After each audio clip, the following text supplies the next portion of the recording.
On the gas. Where we at? Where we at? Where we at? And we back up in the building and we coming with a scorcher. Y'all already know who it is. It's Russell, and Travis Barker. Back to the beat.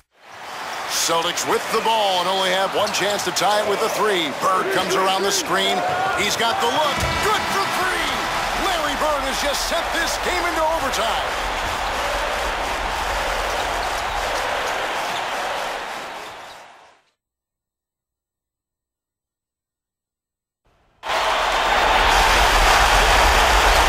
Welcome, everyone. Kevin Harlan here with Clark Kellogg and Steve Kerr. What a treat we have here.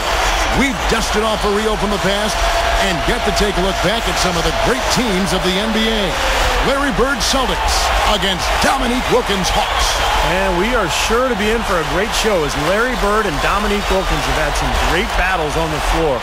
It's always a fun show when they get together and battle things out at that small forward position. And it'll be fun to see some of the great stars on the floor joining the great Larry Bird and Dominique Wilkins. Mikal and Parrish joining the side of the Celtics. A lot of talent in that front court of Boston. No doubt about it. With all the firepower both these sides have, it's guaranteed to be fun as we get underway. Taking a look now at this Celtics team. It's the all-star front court that is so feared around the NBA with Bird, McHale, and Parrish. In the backcourt, Dennis Johnson running the point. He's flanked by Danny Ainge at the off guard. And on the other side, matching up against Bird at the three is Dominique Wilkins. The Twin Towers underneath are Kevin Willis and Tree Rollins. Doc Rivers and Randy Whitman of the backcourt to round out the starting five. So many impressive numbers with Larry Bird's career, but I think what stands out to me, 9 consecutive years he made the NBA's all-first team. That just shows how dominant he was for such a long stretch of time. And here are the Celtics now. Here's Parrish. And the shot counts. He's fouled, and it's a chance for a three-point play. Back to Bird's first-team nod. Steve, you were just talking about that. Those came against a lot of fantastic forwards in the NBA, including the guy to my side here, Clark Kellogg. Well, my career was short-lived, but I held my own against those guys when I was out there. And Dominique Wilkins, a contemporary of mine, actually we were in the same NBA draft in '82. He was one of the outstanding forwards, as was Kevin McHale. Both were out there. A lot of great players, but Bird was simply a cut above them all. Bird was so dominant throughout the entire decade of the '80s. It's hard to pick out a best year for him. I mean, sometime in the mid to late '80s, though, was when he was at his best. Now, here's Bird. Clock at 6. And it's Ainge that time on the assist by Bird. Ainge has got his first bucket of the game, and he's on the board for 3. Thinking more about his best year for Larry Bird, his stats were probably best in '88, averaging 30 points, 9 rebounds, 6 assists a game. But Clark in '86, he led that great team to the finals. Well, in '86, I mean, that was one of the most dominant teams in NBA history, and Bird's numbers were a little down from where they were in '88. 26 points, 10 rebounds, 7 assists, but remarkable numbers, and that was Larry Bird at his best, 1986. Here's Bird. Dominique Wilkins making his last shot there. Lets it go from deep. And the ball goes out of play following the shot. Evans checked in for the Celtics. And then for Atlanta, Concat comes in for Rollins. And it's Webb in for Doc Rivers. Here's Webb. Right around, 3 minutes left to play in the first quarter. It was great to see Larry Bird when he was healthy. I mean, you forget just how dominant a player he was. It's really a shame that late in his career, back injury slowed him down some.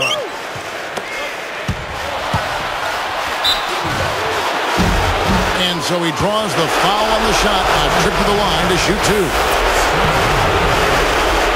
Thinking about Larry's back, if he were to keep playing, the early '90s would have been something wild in this league. Now, Jordan in his prime with Magic, Bird, Bad Boys in Detroit, all still playing. Man, that would have been something to watch. And how about Larry Bird ending his career as part of that 1992 Dream Team playing in Barcelona? What a great way for him to finish his career, playing with guys like Magic Johnson and Patrick Ewing and Michael Jordan. A pretty amazing run. Passes it to Willis. Deflected. Well, what a balance of front court and back court defense on this Celtics team, and the Hawks really struggling to deal with it.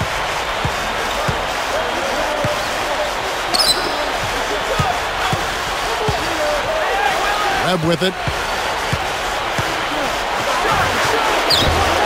Parrish grabs the board.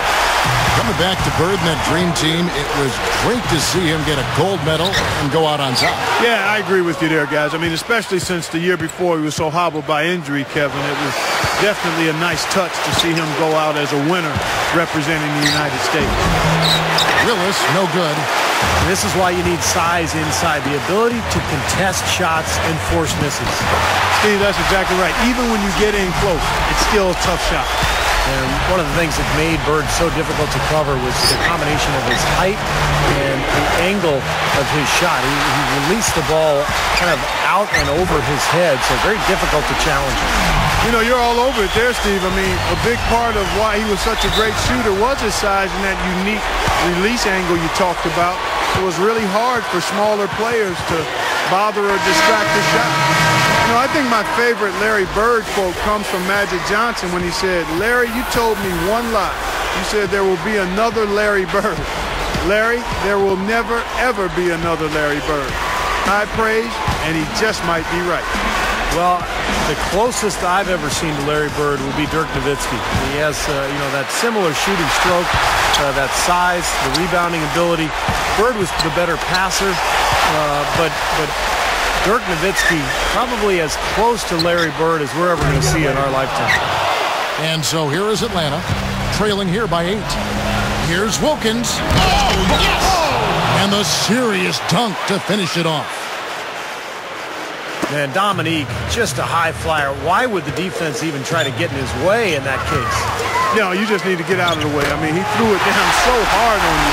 No way you could stop it. 3 makes in a row now for Bird. He's rolling. Rivers kicks to Webb.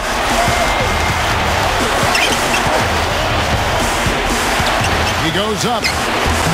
A strong finish under heavy pressure all over. One of the interesting stories about Larry Bird, he was actually drafted by the Celtics after his junior season. There was a technicality in the rules at that point that allowed Red Auerbach to draft him a year before he came out and turned into one of the best draft picks of all time. Yeah, you know what, Steve? That rule was that you had a calendar year to sign someone that was drafted, and it worked extremely well for the Celtics and Red Auerbach. They took him early, let him play out his senior year, then had him waiting. I mean, 6 overall for a player you had to wait a year for. That's a pretty good indication of the talent that Bird had. He passes to Conke. That one falls short. Seasting. The basket's coming early and often in the first quarter. Celtics lead by 8. And I thought the key to that first quarter, guys, was the turnovers they faced with that aggressive defense. Well, the defense, as you said, Steve, has been really aggressive, and it's paid off for them a few times already. More great action when we return.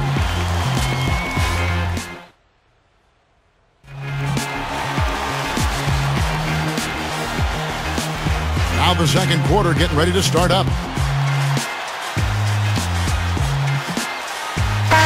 Look back at that glorious decade of the 80s in the NBA. Bird was just so dominant. He won 3 titles in Boston and, of course, had that magical, so to speak, rivalry with Irvin Magic Johnson with the Lakers. They dominated that decade together. Walton is out there with Parrish. Then there's Redmond. Then there's Seasting. And it's Ainge in at the 2. That's who's in the game for the Celtics. Here's Willis. Still looking to get on the scoreboard.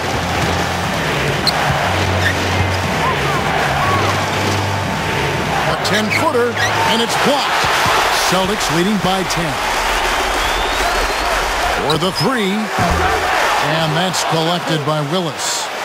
And Steve, back to what you were saying. Deep down, though, you know, you knew Magic and Bird loved competing against each other. Clark, you were right there on the court many times against those guys. Yeah, absolutely. I mean, 2 fantastic players, and to this day, it's still argued over who was better. But they were certainly the best of the best in the 80s. I mean, 8 of the 10 NBA titles went to either Bird's Celtics or Magic's Lakers. Yeah, Don't give up anything for free. I like that. Send him to the line. Yeah, they don't want to sit back and watch you lay it in. I mean, make them earn it. Make them earn it. Don't give up anything easy. Some changes for Boston. McHale comes in for Walton. And Dennis Johnson's subbed in for Seasting. And a change for the Hawks. Wilkins is checked in. And he's good on the second.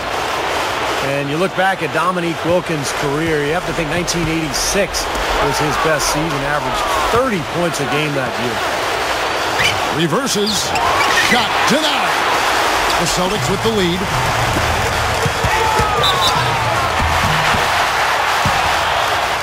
Hawks time.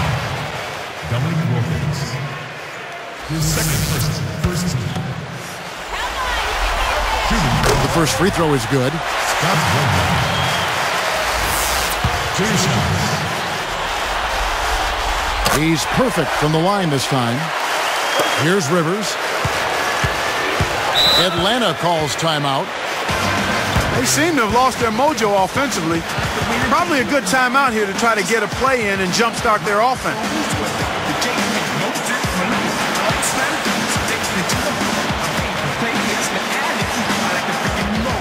Boston making some changes.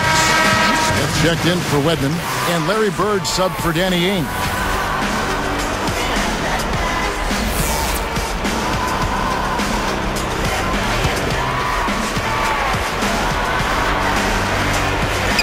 Here's Whitman.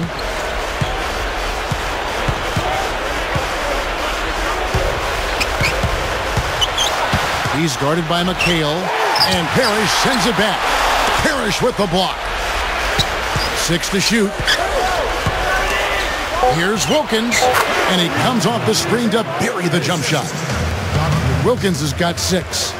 He took advantage of that pick, and he did the rest, knocking down the J. Kevin McHale, probably the most famous Golden Gopher as far as basketball goes. I mean, he had quite a special career on the college stage. Talking about Kevin McHale in college, he didn't start out incredibly dominant, but his junior and senior years, he became a force. He was always consistent in his college career, but the jump was made during his junior year. And that's when he really got better, not only down on the block, but with his free throw shooting, and he became a double-double machine at that point. Here's Bird, following the bucket by the Hawks. Smith, and he makes good on the layup. And the Celtics lead by 12. Here comes Rivers. He's guarded by Johnson. Back to Wilkins. No one near him. And yes, sir, that one drops. Wilkins has got 4 points in the quarter. And you want a pure scorer. When you take Dominique Wilkins, how about the 10-year stretch from 1984 to 94? He averaged 25 points a game. Tipped. The Hawks trail by 10. Dominique not giving up an inch to Larry Bird. You know, he's not going to make a mistake when he gets in tight. That's a good hoop there. What a steal. That's some excellent defense right there. Takes it up. A nice shot by Rivers. Rivers has got 6. Gotta love the finger roll up and over the defense. Thinking about Dominique, he put up scoring like that without seeing his field goal percentage, go down at all. Always stayed about, 45%. Well, I give Dominique a lot of credit. He really made himself into a terrific basketball player. He came into the NBA as an outstanding athlete with tremendous potential, but he became a great basketball player, a Hall of Fame player, because he worked on his shot. He worked on his ball. Oh! Did you see that? 2 dunks in a row for Dominique. He is taking it so strong to the hole. So the Celtics call timeout. They're first. And you look at this Celtics team, interesting. Kevin McHale and Danny Ainge, both from this Celtics team, went on to be general managers for the Wolves and Celtics, respectively. Yeah, you know what? There was a little suspicion when McHale sent KG over to the Celtics. People wondering if the old teammates really still wore Celtic green underneath, but I think McHale is too competitive to let that happen. That's the right call there. He tried to take the charge, but did not have position. No, he didn't, Steve. He was out of position and a clear block. Now a timeout called by Boston. Well, Larry Bird was a 3-time MVP, and boy, were all of those MVP seasons something. 84, 85, 86. he was averaging about 27 points, 10 rebounds, and 7 assists every night, and really driving the Big Green machine. A nice shot by Bird. His presence in the paint gives their offense such a valuable dimension. Webb the pass to Rollins. Basket is good. The assist from Webb. Clarkie talked about his MVP seasons. Maybe 87 was his best year as far as shooting, scoring, and passing. Yeah, Bird and Magic both had extraordinary seasons in 1987, Kevin. And really, I thought both of them were well-deserving of the MVP award. Outside Wilkins. A reverse. And the layup is up and in. Wilkins has got 10 points now just in this quarter. Offensively, just hammering away in the paint. And that's 10 straight points inside, too. Took him no time at all on that one. Here's Webb. 34 seconds left in the second quarter. 18 feet away, and Wilkins gets it to go on the assist from Cliff Livingston. Wilkins has got 16. Tries to save it, out of bounds. And they'll keep possession. Kevin McHale, he checked in for Larry Bird. Concax checked in for Atlanta. Johnson comes in for Whitman.